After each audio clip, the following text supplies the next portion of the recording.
everybody, and welcome back to the 50-day challenge. This is day 15 of the 50-day challenge, and we are today wrapping up with Jared separately because of our timing. Unfortunately, we couldn't get Jared and Ntabeleng in one room together, but we'll chat with Jared first.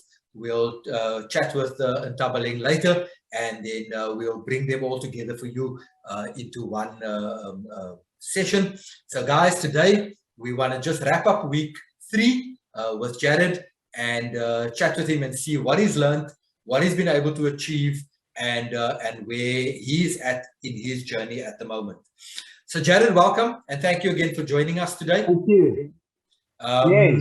And thank you to the public for those of you who faithfully every Friday night at 8:30 join us on Facebook through the channel with Private Property, and we thank Private Property obviously for their support of this program. So guys, let's chat with Jared and hear where he's at with his journey now. 15 days in, we're almost a third of the way, and wow, it's been quite a journey, right, Jared? It's been quite a journey for us so far. Yes, a lot of learning, a lot of big decisions around what it is you want to do, and it's becoming clearer and clearer and clearer.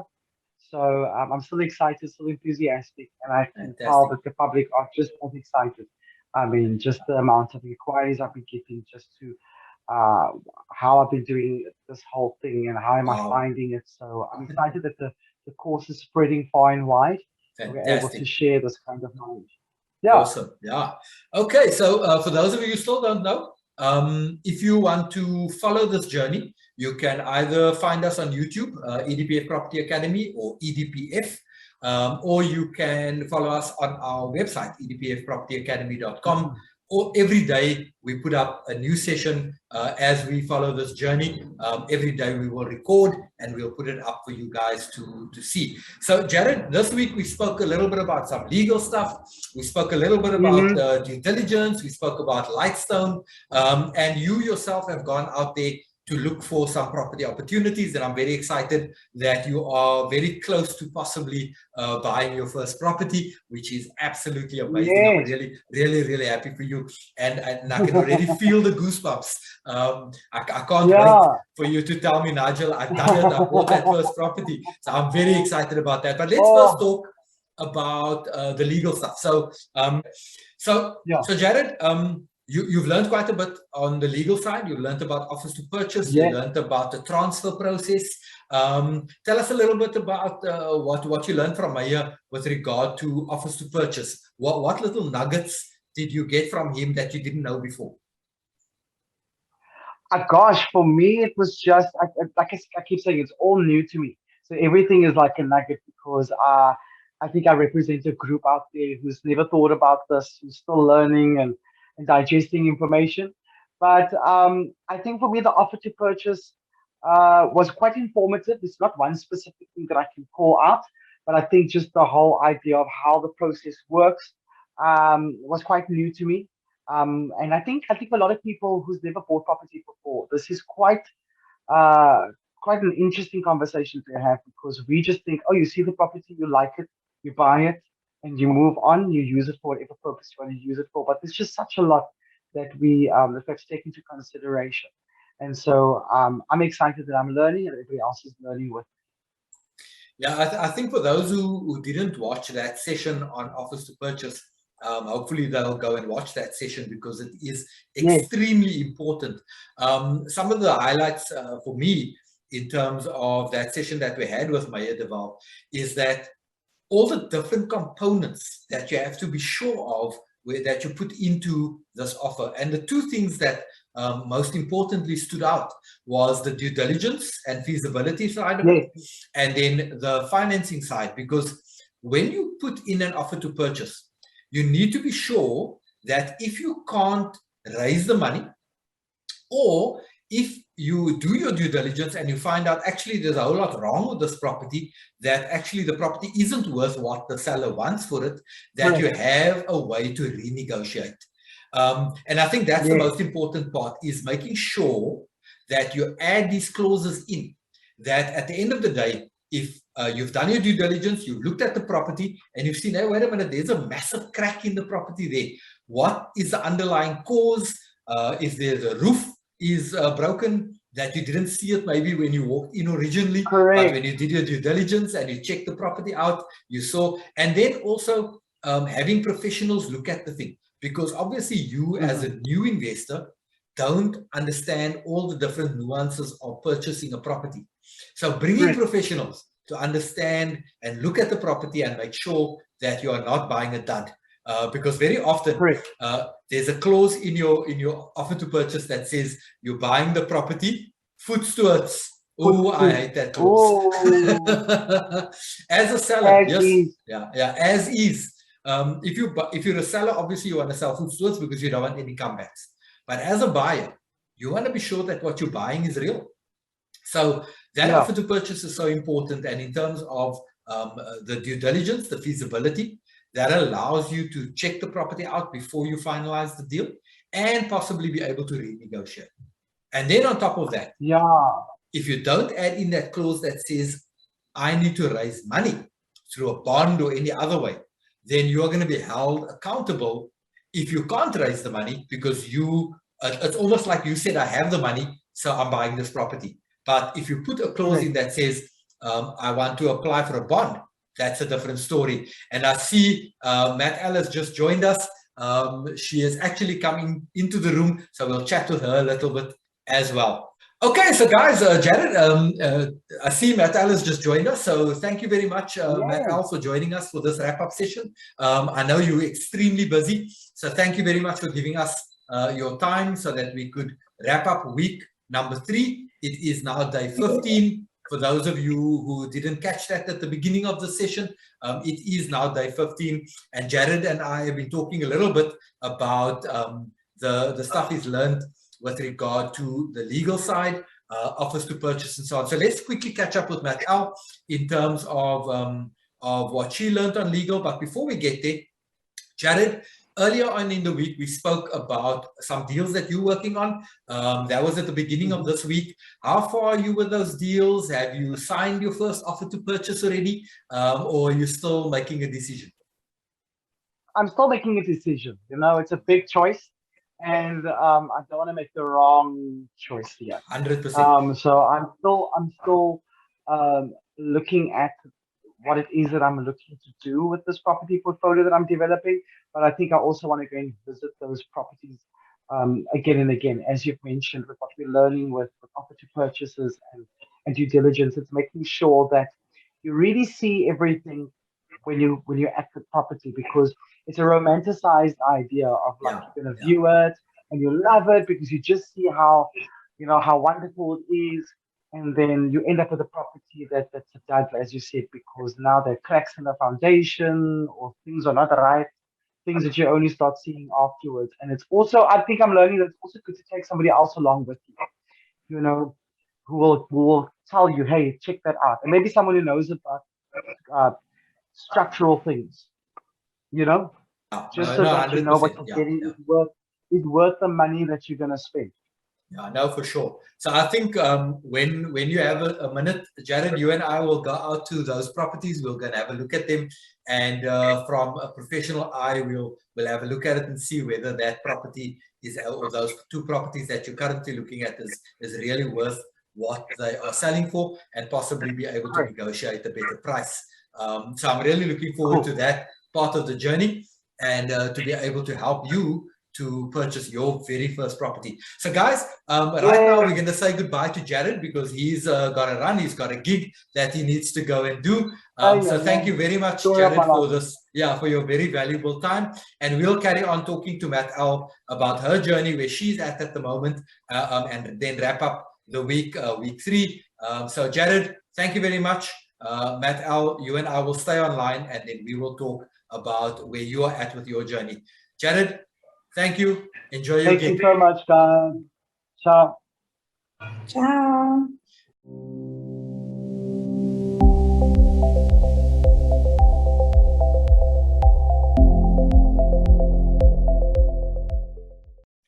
Okay, guys, so now that we've said goodbye to Jared, unfortunately, like we said, he had a gig on that he needed to go to. And fortunately for us, Matt L has now joined us, and we're going to talk a little bit about her journey so far. It is day 15, and we are now 3 weeks in, so we're almost a third of the way. So Matt L, you've now learned quite a lot. You've learned about offers to purchase, you've learned about due diligence, and a whole host of other things that you learned this week and the previous 3 weeks. Tell us what you've learned specifically related to the offer to purchase and how that will help you in your investment journey. Thanks, Nigel. I think the biggest thing that I learned, especially when it comes to an offer to purchase, is as human beings, we get afraid to even submit or to draft the offer to purchase because we think that once we have made that offer, should things change down the line, like maybe you can't secure funding, maybe there's certain things you discover about the property that now make you feel, actually, I don't want to continue with this deal.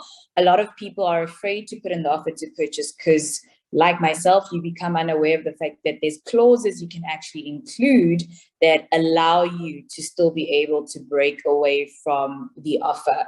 Because at the end of the day, in order for you to even begin the process to try to secure that property, you need to put through the offer to purchase. So I think the one clause for me that really stands out is the bond clause, where, for example, I put an offer through and then I look for funding and say I don't secure the funding, then what? Am I still bound to have to pay the seller that amount? But if I put in that bond clause, it does allow that leeway to say, okay, this is my offer, but if I'm unable to raise the funds for this particular offer to purchase, then that clause still allows me to, in essence, retract on the offer to purchase. So I think that was the big fundamental thing that I learned there. But more than anything, I think it's also just the due diligence.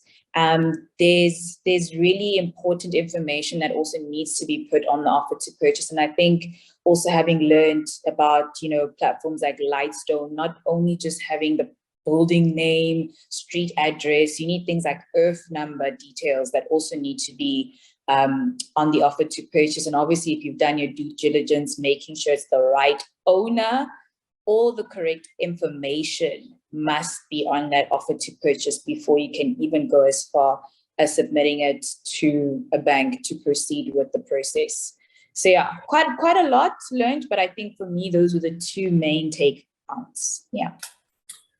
All right, fantastic. Yeah, we've covered so much over the last 15 days. It always amazes me that you guys actually remember everything we've taught you because there's just so much we're throwing at you at the same time. So thank you for that. And I agree with you. I mean, at the end of the day, you want to be sure that what you're buying is actually what you're paying for.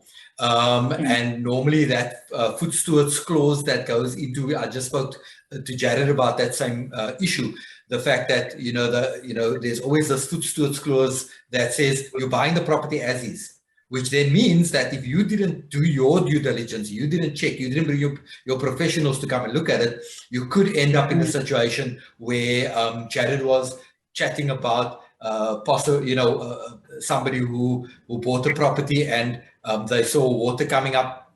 And it was actually the drain that the property was built on, and the sewer water was actually coming up from underneath the ground. So you need to know these things. You need to know that the person who's selling you the property actually owns it. And that's what the title deed gives you. And all of these things within the offer to purchase will protect you in that way.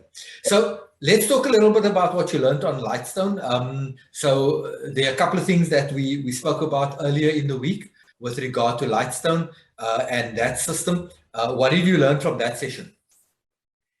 Well, Lightstone gives a wealth of information, specifically not just on the property, but the area. The fact that you can actually zone in on the surrounding areas in that street.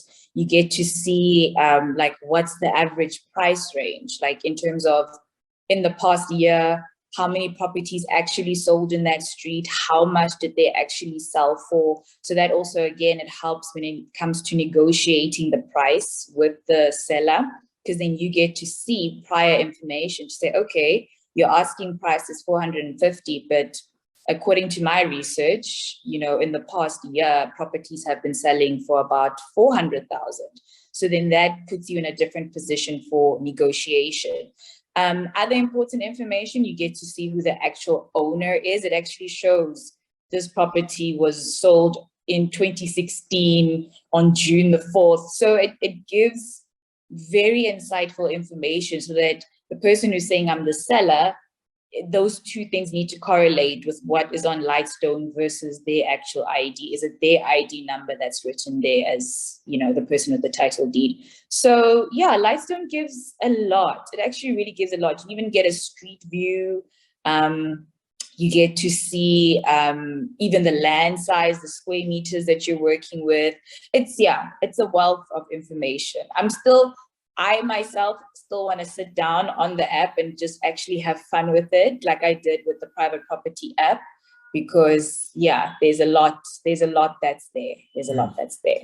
Fantastic. And as a EDPF candidate, one that's on our platform and on our program, you are fortunate enough, and those who are on the program are fortunate enough to have free access to the Lightstone system, because we have a deal with Lightstone where as a candidate you actually have access to that, and TPN and a whole host of Black Roberts attorneys, other platforms as well that you can use for free to do that research. So I'm really glad to have you on the program and have you be able to utilize that facility. Okay, so that's enough now in terms of what you learned for the week, but let's talk a little bit about your journey. So you've already bought 2 properties prior to joining the EDPF Academy and this 50-day challenge. So your challenge was more about not purchasing your first property, but how do you now take your portfolio further and develop that and grow it? So give us an idea of the types of properties that you're currently looking at, which areas you're looking at, and what's your strategy in terms of how you're going to now grow your portfolio? So currently, the 2 properties I own are in the Pretoria region. The initial plan for that was to create student accommodation. So the one is in Milkleneck. That's, I think, just the northern part of Sunnyside. The other one is in Arcadia. So they're both positioned really well in terms of student accommodation, because the one is literally one walking distance from UNISA.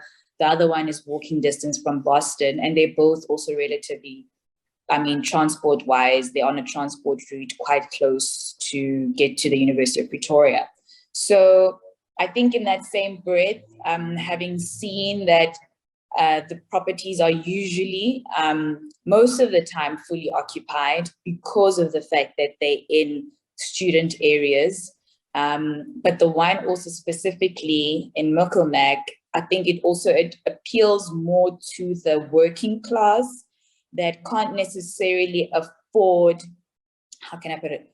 It's like, for example, you get a cashier who cannot really necessarily afford a very expensive 2-bedroom apartment in Hatfield, but, can afford that 1.5 bedroom that you're offering them in Milkleneck. So I think now, with the experience of the 2, I'm still leaning towards student accommodation, because that's really where the passion of my property journey started. At the moment, I'm currently looking around Arcadia again, because again, it's walking distance to Boston. It's also close proximity to the University of Pretoria. So those areas are really booming when it comes to student accommodation. But I think the key thing, because I was a student myself, it's always affordability. So making the gap here being offering very well renovated accommodation, but at an affordable price. So again, with learning that you need to be cash flow positive from the minute you purchase the property. So again, sticking to my plan of the range of, remember in the beginning you asked us how much. I've again just been looking at properties. My median is 400,000, but anything from 350 to 450 for me, I think is quite a good deal. So looking at the Arcadia area, the main properties I get there around that price range, 400 to 420, are about like a 1.5, a 2-bedroom if I'm lucky. But I've been lucky to spot 2 3-bedroom apartments. However, having read up a little bit more and looked at the size of the property, I actually realized that those were once before 2 bedrooms or 1.5s that were later renovated to become a 3-bedroom. So from a rental perspective, they're already cash flow positive because of that conversion that was created there. So right now, I'm just in a position of having to go view them. From the pictures, things are looking okay. But again, due diligence. My next step is to now go see those 2 properties that I've got a top 4, but the top 2 are the ones that were previously 1.5 and now converted into 2.5 or 3-bedroom because of the cash flow positive rental. I am so excited about that. I mean, it's so great to see, even just 3 weeks in, having had all this time that we were literally just bombarding you with information and teaching you as much as we possibly can in a short space of time, that both you and Jared are already 15 days in, looking at zoning in at properties that are of keen interest to you, are specifically within that range, not only the price range, but also within the sort of investment categories that you originally had said you're looking for. And I think that it's important to understand that, because when we go looking for property, very often we make a mistake of trying to just look at the entire landscape and hope that, you know, it's like throwing, you know, darts at the dartboard in the hope that you're going to hit the bullseye. You guys have become very focused, and I'm very, very happy about that. You've become very focused. You've said, this is the kind of property I'm looking for. These are the kinds of returns I want. This is the kind of money that I want to invest. Whether I have the money or not doesn't matter, because we're teaching you how to use other people's money, which is fantastic. And then saying, right, this is what I'm looking to invest in. And it's so great to see 15 days in that both of you have found a couple of properties that fit within that criteria. So I am very excited to continue this conversation, to see where you get to, hopefully to be able to finally invest in those properties. So thank you for that. Thank you for your time again, and thank you for these 3 weeks that we've spent together so far. There's quite a way still to go. We've got another 35 more days, and I'm excited to see how you and Jared end up, hopefully in the next 35 days still, with a property that you own, that we've helped you get, and helped you structure, and helped you finance. So Ntabeleng, Matt, thank you very much again for your time. Guys out there, members of the public, people that watch us on Facebook, Private Property, for partnering with us. Thank you guys again for joining us on this journey of the 50-day property challenge. And we hope to see you again on Monday, as we carry on talking about how you too can become a property investor within 50 days. Thank you very much. This is Nigel and Ntabeleng signing off for week 3 of the 50-day property challenge.